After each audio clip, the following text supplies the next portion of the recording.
Est-ce que si je commande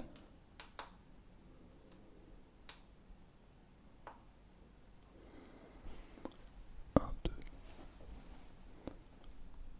un, deux,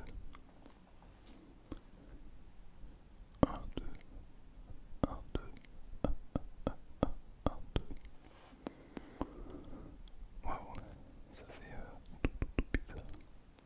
Ça fait un moment que j'avais pas remis les écouteurs. Et c'est vrai que le son est quand même incroyable. Le son est quand même incroyable. Alors, avant de commencer cette vidéo et d'essayer de te détendre de manière très intense, je te propose de boire un coup d'eau.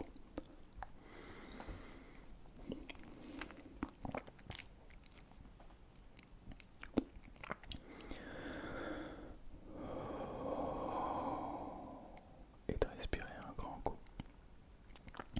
Moi, j'en ai besoin parce que sinon ça fait faire une vidéo avec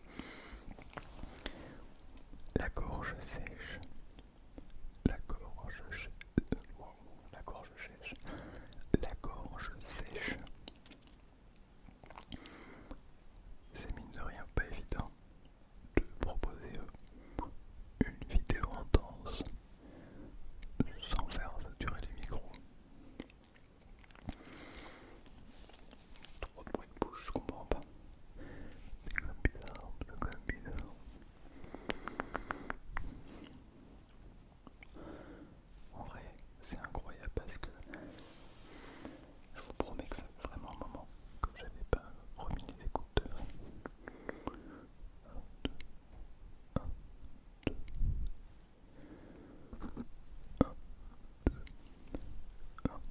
ASMR intense. Et si je fais ici, là je cache le son, puis ensuite je viens directement l'ouvrir de ce côté-là tout droit, puis je le referme, puis je viens l'ouvrir de l'autre côté. Et en fait là je cache complètement le son pour faire un ASMR intense. Alors, bien que la sensibilité des micros ne soit pas au max, et ça, c'est normal.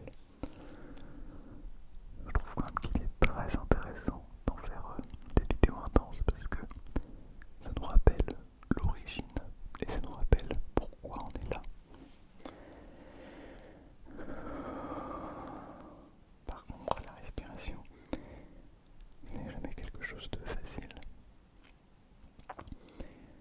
Ça me fait penser que la toute première vidéo ASMR que j'ai faite, eh bien, j'étais en train de bégayer au niveau de la respiration. Genre vraiment, j'étais là. Blablabla. Blablabla. Et comme quoi, plus d'un an après, c'est encore un petit peu le cas. Donc, voilà, pour dire que... non, alors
si ça fait bizarre. Mais après, je referai un décor, je vais peindre les murs, etc. C'est aussi pour ça que je fais pas mal d'avance. Et je vais essayer de faire un décor pour vraiment que vous vous sentiez encore plus chez vous, qu'on soit vraiment dans notre petit cocon de confort, notre petit cocon de confort, et qu'on ait, comment dire, on avait le fond bleu qui faisait, comment dire, très unique, mais je trouve que c'est bien, et j'ai pas envie de l'enlever, j'ai envie de pouvoir garder ce fond bleu, mais j'aime bien aussi changer, et l'idée de chaque chose en son temps, et quand il y a des choses certes qui fonctionnent, tant mieux, mais je trouve ça aussi bien d'aller chercher autre chose, de tester, de sortir un petit peu de sa zone de confort, même si c'est peut-être prendre un risque ce que je fais, mais je pense que on a un gros potentiel avec un fond comme ça. Je pense qu'on peut bien s'amuser en plus, hein. On peut bien faire un bon petit fond. Alors là, vous voyez, j'ai mis mon iPad. Non, parce que j'ai mis mon iPad qui fait un petit feu de cheminée. Si c'est possible, évidemment, dans le décor, le nouveau décor, de le mettre plus près pour que vous voyez un petit peu mieux. Mais voilà, j'ai ici mon pupitre, j'ai mis une lumière ici. J'ai des lumières qui éclairent le mur là-bas, des petites lampiotes, des petites loupiottes, des loupiottes, des petites lumières,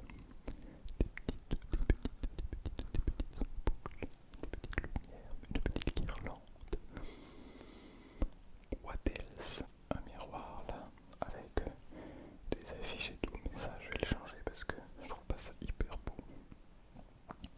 Mon lit, parce que oui, je ne vis pas sur le sol. J'ai la chance, j'ai vraiment la chance d'avoir une chambre, un toit, le chauffage. En ces temps il fait vraiment froid. Et ça, j'ai vraiment beaucoup de chance. Et je sais que c'est pas du tout le cas de tout le monde. Donc, et je m'en rends bien compte. J'ai vraiment cette chance d'avoir une chambre dans laquelle je peux et dormir et tourner des vidéos, ce qui est quand même incroyable. Monter des vidéos, vous ne voyez pas, mais il y a mon PC juste là. Donc, j'ai vraiment cette chance incroyable. Et aussi de pouvoir retourner ces vidéos en sachant que beaucoup ne pourraient pas, parce que en tout cas beaucoup ne pourraient pas prendre ce temps à tourner des vidéos, parce qu'il y a forcément un loyer à payer, parfois il y a des contraintes qui font que on a la chance justement de pouvoir tourner, de vouloir, comment dire,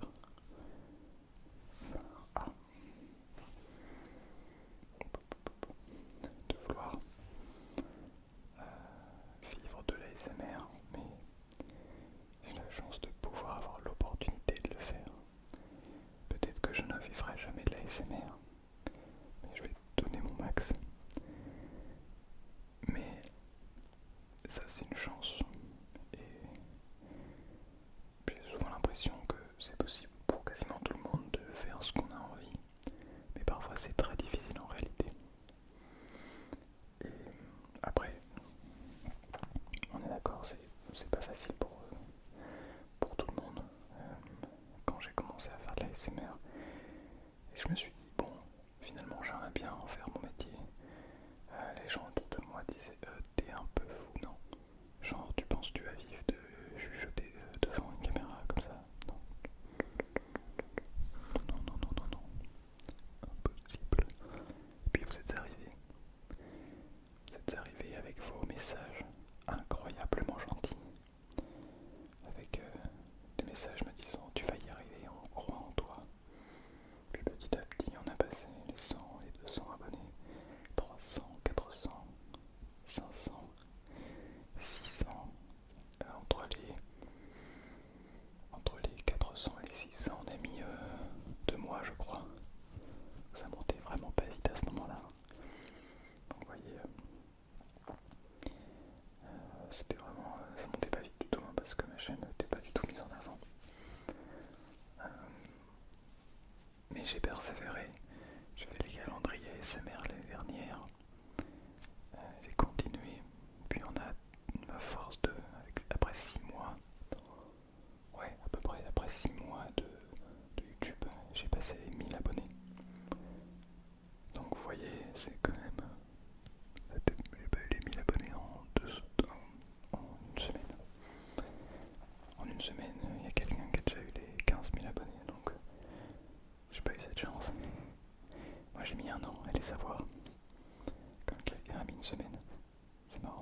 ASMR.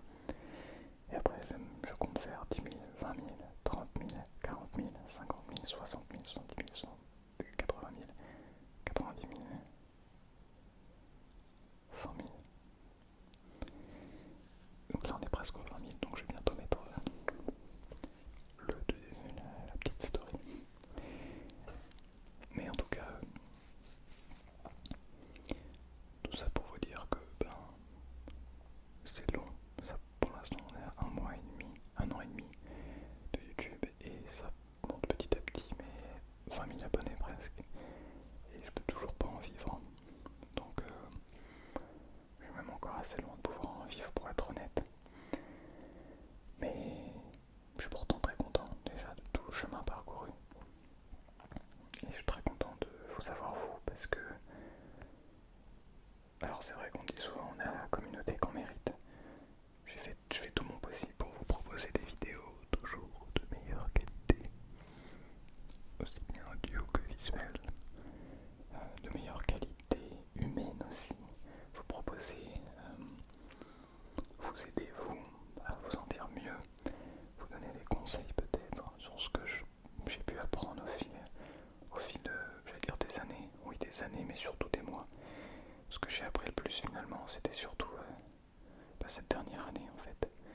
Cette année 2022, je pense que j'ai plus appris, enfin, j'ai peut-être autant appris. Allez, ces 2 dernières années, j'ai peut-être autant appris que toute ma vie réunie. Donc, autant appris, je dirais. Donc voilà, c'est quand même... voilà, j'apprends des choses, donc je vous les retransmets. Tout n'est pas parfait, il y a des choses à prendre, des choses à laisser. Et vous n'êtes pas obligé de tout écouter, de tout comprendre. Mais je trouve ça hyper puissant de pouvoir vous partager des choses que j'apprends. Parce que comme ça on apprend ensemble et on progresse ensemble. Et on devient des meilleures personnes ensemble. Parce que c'est toujours sympa. Je trouve que d'évoluer tout seul, c'est vraiment très cool de voir son évolution, etc. Mais d'évoluer à plusieurs, c'est aussi incroyable. On se donne des objectifs, on sait que ces objectifs à plusieurs, on se motive en fait, on s'aide à se monter vers le haut. Après, il y a des gens malheureusement dans notre entourage, enfin, s'il y a des gens dans votre entourage qui, vous le sentez, vous poussent vers le bas, eh bien peut-être ce sont des gens toxiques pour vous, des gens qu'il ne faut pas garder dans votre vie. Mais mieux vaut garder des gens qui parfois sont cash mais nous disent la vérité, ce qui nous permet de grandir plutôt que des gens qui ne nous disent rien. C'est pour ça que parfois, limite, j'ai envie de dire, garder une personne toxique dans son entourage, c'est peut-être pas mauvais. Une personne qui va juste nous montrer toutes nos facettes, nos défauts en fait. Et quand on arrive à passer outre le fait que cette personne est toxique pour nous, en fait, on comprend que cette personne est surtout toxique pour elle. Et tous ces comportements toxiques ne vont plus nous toucher, voire au contraire, j'ai l'impression, presque nous monter en fait, nous permettre d'aller vers l'avant, progresser, etc. J'ai une personne comme ça, toxique dans mon entourage, et en fait, cette personne elle est surtout toxique pour elle-même, et je m'en rends compte aujourd'hui. Et maintenant, au lieu d'essayer de me battre contre ça, j'aurais pu dire stop, j'en arrête de soir, enfin, c'est fini quoi. Mais je préfère plutôt, parce que c'est pas, comment dire, au début c'était insupportable d'être avec cette personne. Puis aujourd'hui, quand je l'observe en fait, je l'observe simplement et je regarde tous ses comportements. Je me dis, waouh, en fait, c'est vrai que j'ai été comme ça à un moment. Et c'est intéressant. Et aujourd'hui,